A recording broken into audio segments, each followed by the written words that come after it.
Okay, this is Nessyp of Nessyp Entertainment, and I am here with the good Reverend Maurice Taylor of New Progress. How are you this evening?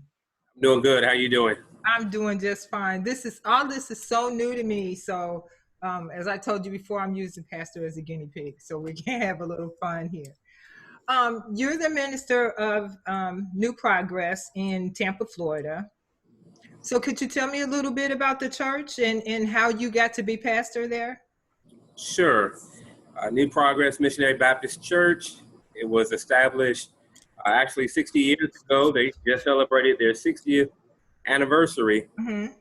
It was founded by the late pastor E.J. Williams. About 4 years ago, he passed away.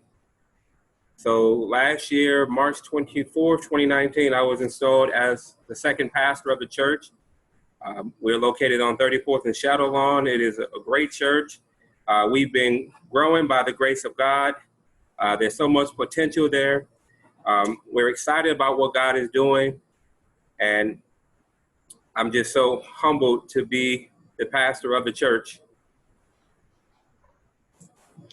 With all this pandemic things going on and everybody having to do virtual, how are you dealing with that as far as the church is concerned?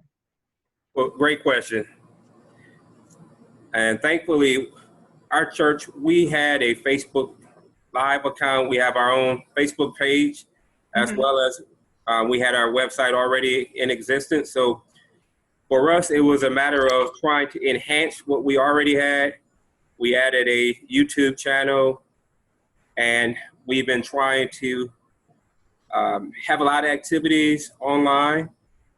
For some of the older members who may not have been tech savvy, we had some of our deacons who would actually reach out to some of our elders, set up the Facebook account, show them how to navigate on YouTube Live.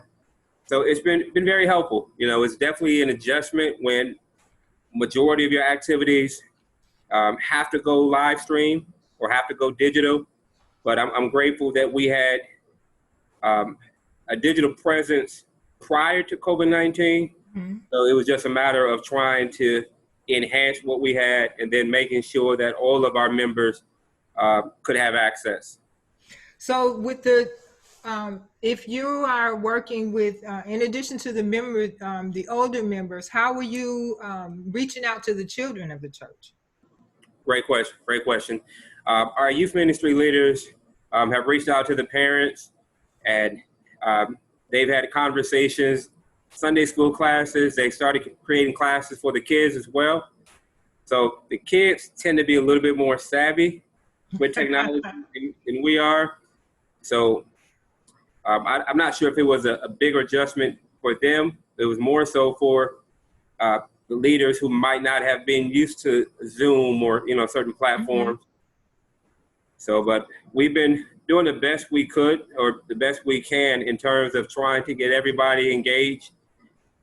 When it comes to pandemics, this is the one thing that I don't know any pastor that has any experience in. So we're trying to do what we can to keep as many of our members engaged as possible.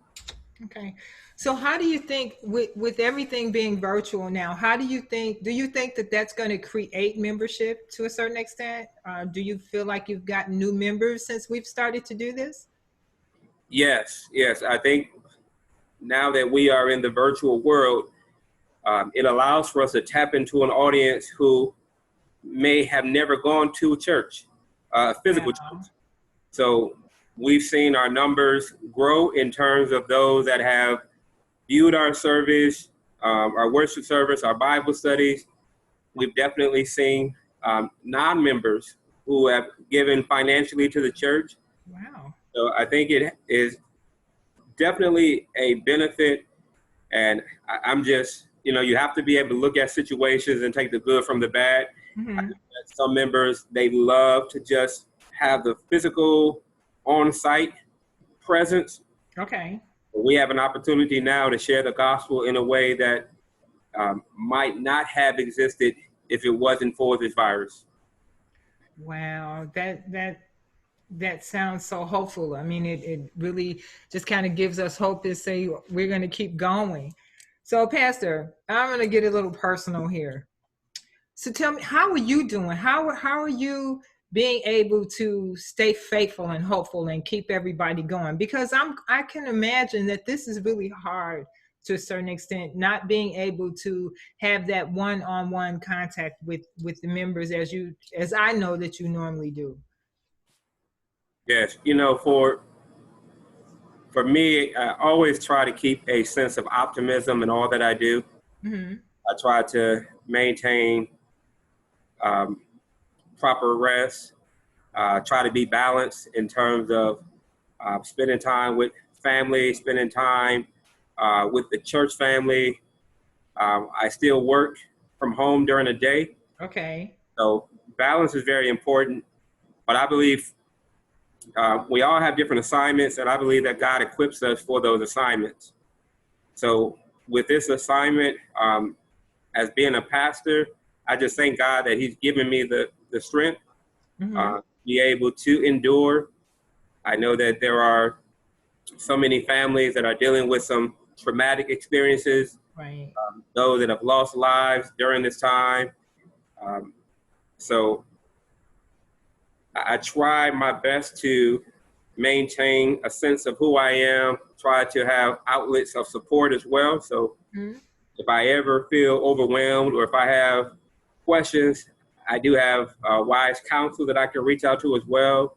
I have a supportive wife and family, so that helps as well. But the biggest thing is just knowing that I'm not in this battle by myself, and I Mm-hmm. know everybody else, you know, so we really need one another. Wow. And for me, every day, Monday through Friday, we have a prayer line at 8:15 a.m. Okay. So a lot of times there are members from our church and even other churches who pray and encourage myself and all those on the line. So I think it's a combination of family, um, people who know the word, know prayer, and we just encourage one another. Wow. And you kind of that was going to be my next question as to where do you go to get your support, but I think you answered that. So thank you ahead of time for answering that question. From a financial standpoint, how is the church doing as far as finances are concerned? You know, I want to say surprisingly, but then, you know, when you're trusting God, nothing is a surprise. Right. We have been doing very well. God has been blessing us, taking care of us.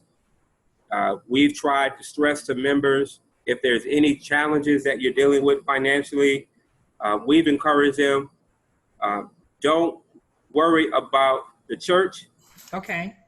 And I know that that sounds odd coming from a pastor in terms of telling members if you can't give, don't worry about it. Mm-hmm. God has blessed us tremendously. We've seen an increase during this pandemic. Wow. And I know that there are churches that have been struggling financially. So I definitely thank God for the position that we're in. I thank God for those who have been able to give. And as I mentioned before, we've had people who are not even members of the church support us financially. Wow, that's awesome, because you know that to me, looking from the outside, it's like you're touching more people, which is really awesome. What advice would you give to say, because New Progress, we're not a really large church, so what advice would you give to a pastor that maybe be in the same situation with you, or maybe not been pastoring as long as you have? What advice would you give to them to just kind of keep them encouraged? Great question. The number one thing is to pray and listen to the Holy Spirit. You will hear from so many different voices, Mm-hmm. but every pastor, we are held accountable to what God instructs us to do. Okay. So the number one thing I would encourage is to pray. Make sure you are hearing from God. Everything that you're doing, we have, whether you have 100 members or you have 1,000 members, we're all accountable to God. So we have to make sure that we listen to God, but also make sure that you surround yourself with a support team. Okay. Nobody should be an island. There's nobody that should, as a pastor, really look at this in terms of a solo project. I try to engage our leaders, if not weekly, every other week, in terms of where we're going, find out how everybody is doing, because it's important to understand that we're not in this by ourselves. Okay. So that's important as well. Praying, having a support system, but also just be able to breathe from time to time. Okay. And what I mean by that is that for some pastors, this may seem as though it's overwhelming. And obviously, as I mentioned, we've never dealt with a pandemic before, but you have to understand that you can only do as much as God has given you to do. Okay. You have to be able to take a break. A few weeks ago, I actually took a break from Sunday service. I had one of the associate ministers preaching, and I watched service from home. So you have to be able to not have everything on your shoulders. Obviously, the Bible says, to whom much is given, much is required. Right. So you do what you can, but also it's okay to breathe. It's okay to take a break, because we have to be able to maintain our energy, have to be able to maintain our faith. So if we take on too much, we'll be overwhelmed just like anybody else. Wow, that is awesome. So for how are you, or the church, our church in particular, dealing with grievance? And I mean, we've lost loved ones. We know that people that are sick.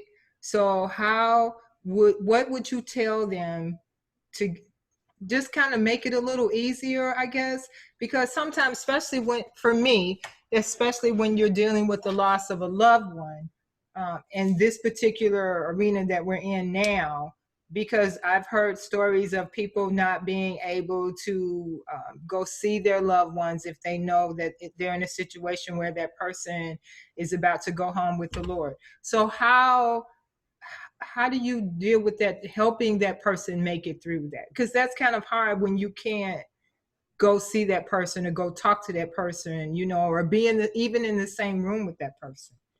Right. It's definitely a unique situation. And thankfully, to date, we've had no members of our church who we've lost due to the virus. I know we have members who have family members and friends who have been affected by the virus.